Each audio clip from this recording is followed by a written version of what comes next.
Yeah, welcome back to another episode of Casting with Cast Iron.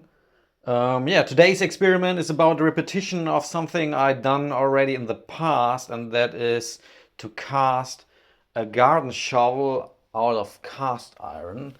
And yeah, since cast iron is rather brittle material, I'm gonna use a white cast iron in order to get a blade that has an actual use.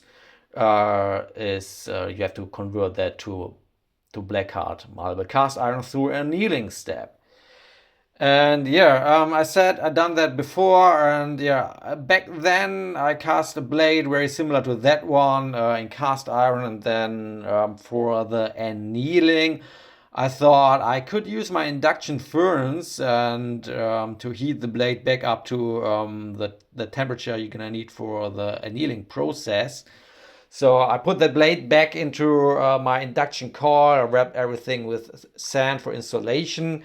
When I pulled it, it appeared to be really converted, have been converted, to have gotten converted to black hard malleable cast iron. I want to back up on that. When I started using the blade in the garden, it developed cracks at the edges, and yeah, then this was the end of the story of that blade.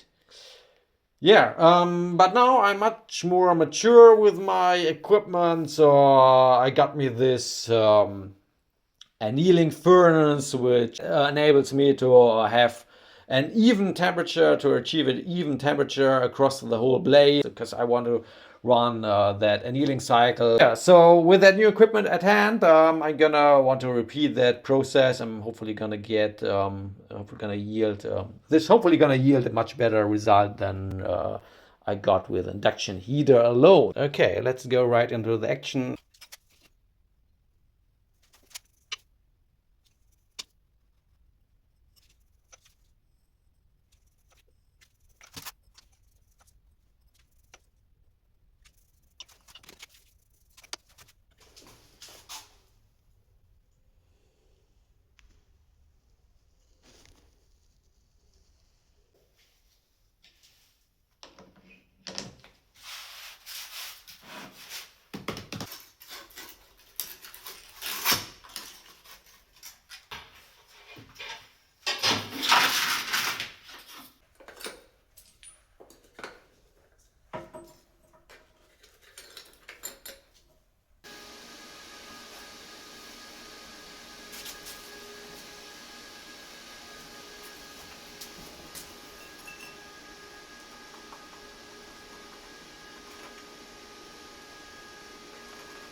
So this is our result. I think I'm gonna continue with that blade. I'm gonna remove the excess material here before putting it into the furnace. Okay, yeah, see, I've removed excess material with the exception of that part here. I'm gonna take care of the rest after the heat treatment, because at the moment the material is very brittle and also very hard, like quartz. So, and after that heat treatment, it will become just much more, yeah, it will be easier to grind the excess material away. Yeah, but so I did just enough work in order to fit it here to make it fit into my heat treatment bowl. And that's gonna be our next step. And of course, as always, there are probably different ways how to do that, but that's just my way how I'm gonna do it. So I'm gonna use all the old crucibles. I'm gonna add all the pieces here. I'm gonna make a layer of that graphite layer at the bottom. Sand that's pre-annealed sand, so I essentially recycle the sand all the time. Just gonna put a layer here of that sand. That looks great.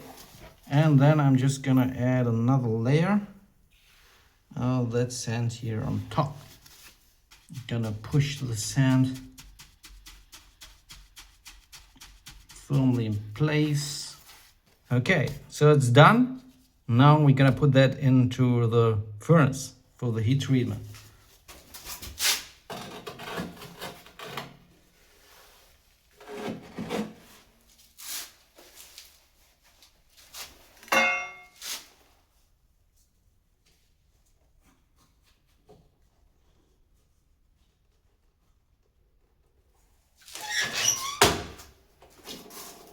So it's the next day. About 10 hours have passed, and so we're in the midst of that annealing, of the high temperature annealing phase. So it should be around 1700. So I'm gonna remove that plug here. And then we put the probe inside. 1700. So it's slowing down.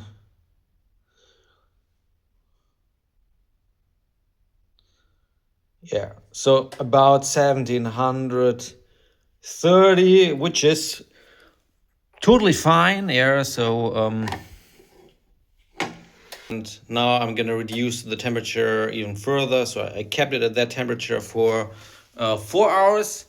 And next step is to reduce it by about 100 degrees, and I'm gonna keep it there then over the next 8 hours. Yeah, let me briefly try to explain the reason behind this heat treatment cycle, the idea. Of course, everything I'm going to tell you now, people back then had to figure out by try and error. But yeah, now we got science, so it's more easy to explain things. And yeah, so when you look on the iron carbon diagram, you're going to see that iron can dissolve only so much carbon, and that is exactly 4.3%. So, and that's what we used here. We used a very an alloy of iron very rich in carbon, yeah, which will have approximately this 4.3% carbon. So when this solidifies, yeah, and it solidifies at the eutectic point, which is the lowest point of the melting point of the iron carbon diagram, about 21 degrees Fahrenheit. It will, for mostly solidify as cementite. Yeah, and cementite is a carbide from iron and carbon, and that is a very brittle material. Yeah, it's a crystal. It's very brittle, and it's also very hard. Yeah, but the good thing about that is it is not really stable below its melting point. Yeah, so it wants to decompose, but it can do so at room temperature because it's too cold. But so the trick is you heat this crystal structure to a temperature that is, let's say, just below the melting point, and also below the point where it starts to become soft, but which allows enough movement of the atoms inside the lattice of the crystal, and that's just what heat is, right? It's just the movement of atoms, that they can change places, and this will allow the crystal to noticeably decompose. Yeah, and that's why we run this heat treatment at the high temperature at the 1700 Fahrenheit. This will, over time, lead to almost full decomposition of the cementite within our cast iron item. Yeah, so we will end up with a material where most of the cementite got decomposed, and the rest of the matrix is just iron and many microscopic carbon particles interdispersed in that iron matrix. and that now already has an increased strength compared to the cementite, yeah. But you can increase the quality of the material even further if you know if you essentially get rid of that of the graphite, yeah. And that is the idea about the second heat treatment cycle, yeah. So after you subject this pre-annealed alloy to the temperature, when you cool it slowly through the temperature range between 1400 and 1300 degrees, yeah, the transition zone as it's also called, then this promotes the conglomeration of the many microscopic particles of graphite into larger nodules. Yeah, essentially you sweep them all together and collect them, the graphite pieces in the graphite particles into larger conglomerations. Yeah. And you will end up then after that with an almost pure ferrite matrix and a few carbon nodules, at least on a microscopic level, of course. And ferrite is very low alloy of iron carbon with very low carbon content, so 0.0 whatever percent. Yeah, so very similar to wrought iron. Wrought iron is also a steel with very low content of carbon. And yeah, that is essentially the idea about black carbon malleable cast iron. Yeah, so you cast an object with a with a carbon rich alloy, and then by a process of by annealing protocol, you then get rid of the carbon, you collect the carbon in small nodules within an otherwise pure ferrite matrix, and then you get a material that is very similar to wrought iron. Yeah. So you may wonder, why couldn't I run that annealing at even higher temperature and thereby shorten the annealing time even further? So, well, it has shown to be somewhat of the best temperature, 1750 Fahrenheit. Because the higher you get with the temperature, the higher you go with the temperature, the more you risk that the item's gonna start to lose their shape, or that they're gonna deform, that just by the high temperature they start to just sag, and they're gonna lose essentially their integrity. Then you could also run that at a lower temperature than 1700. But here again, it's typically against economics, because the lower you go with the temperature, the longer you need to maintain your iron items at that temperature. So I think at 1600, it's already about 30 hours you're gonna have to sustain that temperature, was the 15 hours or 12 hours, sometimes even just at 1750. Then it really rapidly goes exponential. I think at 1500 it's already 200 hours you're gonna need for to reach an equilibrium state of decomposition of your cementite, and it's so very incredibly long times. Yeah, essentially. So 1750 is just the sweet spot. Yeah, what else? So when you do this annealing in an electric furnace, then there's the problem that, of course, you're gonna have in your furnace just ambient air with 21% oxygen. So when you just glow your iron at that temperature for such a long time, you're gonna get heavy scaling of your iron, so it's essentially gonna corrode very intensely at that temperature with that high amount of oxygen in the air. So that's exactly why I put those them graphite chunks at the bottom of the bowl, because they're gonna slowly burn away and thereby consume the oxygen inside my furnace. That's also why I put that wrapping around the door, where I tried to seal it as best as I could in order to slow down the intrusion of fresh air. Yeah. So that's something you have to be aware of. In industry where you got the gas-fired or coal-fired furnaces, that's of course not such a problem, because they typically have a reductive or at least neutral atmosphere. But in electric furnace, you have to hedge against or do something against this oxidation problem. Probably the best way would be to put those items in sand and then put that sand in like a sealed stainless steel tube.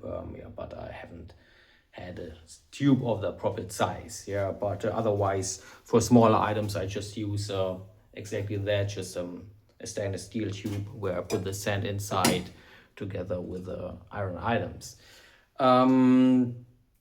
Yeah, why sand? Why do you put these things in sand? Yeah, as I mentioned before, the higher you go with the temperature, the more soft the material becomes, especially once the cementite starts to decompose. Yeah, you get essentially a wrought iron structure, and yeah, like with smithing, with blacksmithing, your red hot iron is already quite soft, and so in order to support the like shape of the items, you put them in sand, and thereby they are less likely to go out of shape. Yeah. And yeah, about the sand, you have to be careful when you use sand fresh out of the bag. That usually contains not only moisture, like when you just put in your hand and then maybe it's gonna feel dry, but it contains crystalline bound water. Yeah, in order to get rid of that, you're gonna have to yeah, anneal essentially your sand. You have to calcinate your sand at a higher temperature, about also maybe 1700, maybe it's also good temperature for that, and thereby you get rid of all the crystalline bound moisture, and if there are some oxides inside, they're also gonna get converted. Yeah, so it's then more likely that you will have less issues with that during the annealing, because when you use the fresh sand just right off the bag, the water inside that could also then cause excessive corrosion. Yeah, just a side note. Yeah. All right, I think that's one of the most important things you have to be aware of when doing that in an electric furnace.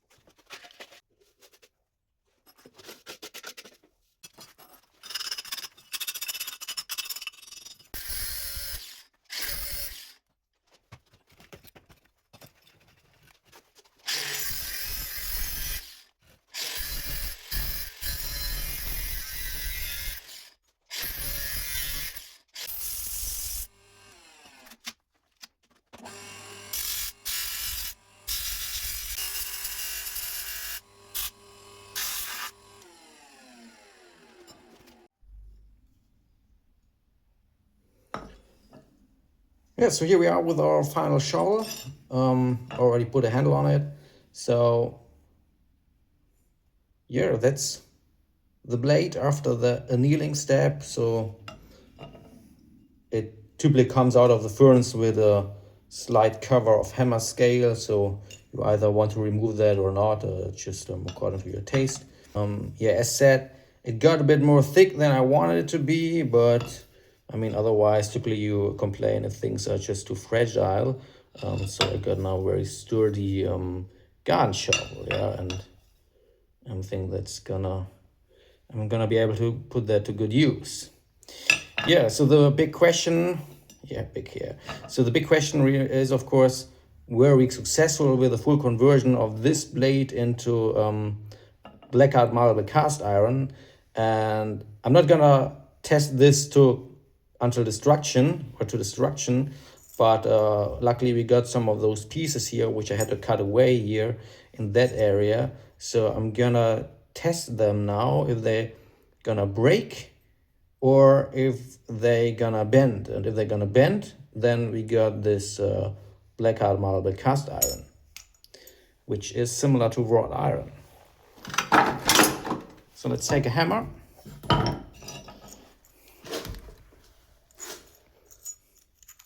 See, that's thin layer of that steel. So let's see. Yep. So it didn't crack.